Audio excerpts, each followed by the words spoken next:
പോലീസിനെ ബോംബെറിഞ്ഞ കേസിൽ ശിക്ഷിക്കപ്പെട്ട CPM പ്രവർത്തകൻ വി കെ നിഷാദ് പരോൾ ചട്ടം ലംഘിച്ചു. ഫണ്ട് തട്ടിപ്പ് ആരോപണം ഉന്നയിച്ച വി കുഞ്ഞികൃഷ്ണനെതിരായ CPM പ്രതിഷേധത്തിലാണ് നിഷാദ് പങ്കെടുത്തത്. ഒരു രാഷ്ട്രീയ പരിപാടിയിലും പങ്കെടുക്കാൻ പാടില്ല എന്നാണ് പരോൾ ചട്ടം.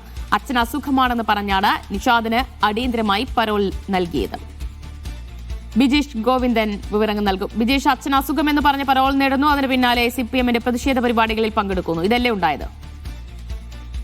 ഇന്നലെ വി കുഞ്ഞികൃഷ്ണനെ പുറത്താക്കാനുള്ള ജില്ലാ കമ്മിറ്റി യോഗം നടക്കുന്നതിനിടയിലാണ് വെള്ളൂരിൽ വി കുഞ്ഞികൃഷ്ണന്റെ വീട്ടിന് മുന്നിൽ ഇത്തരത്തിലുള്ള ഒരു പ്രതിഷേധം നടന്നത്. ഈ പ്രതിഷേധ പരിപാടി തുടങ്ങുന്ന ഘട്ടത്തിലാണ് വി കെ നിഷാദ് എന്ന് പറയുന്ന CPMന്റെ പയ്യന്നൂരിലുള്ള പ്രവർത്തകനും അതുപോലെ തന്നെ നഗരസഭയിലേക്ക് തെരഞ്ഞെടുക്കപ്പെട്ട് ആളുമായിട്ടുള്ള നിഷാദ് ഈ പരിപാടിയിൽ പങ്കെടുക്കുന്നത്. നിഷാദ് പോലീസിനെ ബോംബെറിഞ്ഞ് ആക്രമിച്ച കേസിൽ 20 വർഷം കഠിന തടവിന് ശിക്ഷിക്കപ്പെട്ട് ജയിലിലായിരുന്നു.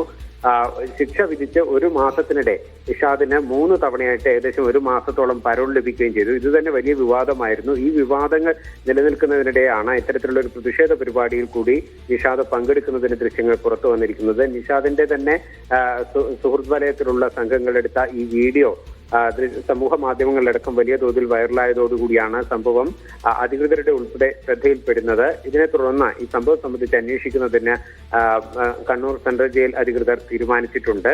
മാത്രമല്ല, ഈ 1 മാസത്തെ പരോൾ പൂർത്തിയാക്കി ഇന്നലെ വൈകിട്ടോടുകൂടി നിഷാദ് ജയിലിലേക്ക് മടങ്ങുകയും ചെയ്തിട്ടുണ്ട്. നേരത്തെ തന്നെ ഈ 1 മാസം ശിക്ഷിക്കപ്പെട്ട് ജയിലിൽ കിടന്നയാൾക്ക് ഇത്തരത്തിൽ 3 ഘട്ടങ്ങളിലായി 1 മാസത്തോളം പരോൾ അനുവദിക്കുന്ന എന്നത് തന്നെ വലിയ വിവാദമായിരുന്നു. മുഖ്യമന്ത്രിയും അതുപോലെ തന്നെ ജയിൽ വകുപ്പും അതിനു മുൻപ് കണ്ണൂർ സെൻട്രൽ ജയിൽ സൂപ്രണ്ടും ആണ് ഇത്തരത്തിൽ നിഷാദിന് പരോൾ അനുവദിച്ചിരുന്നത്. ചട്ടങ്ങൾ ലംഘിച്ചുകൊണ്ടാണ് നിഷാദിന് പരോൾ ലഭിച്ചതെന്നടക്കമുള്ള വിമർശനങ്ങൾ ഉണ്ടായിരുന്നു.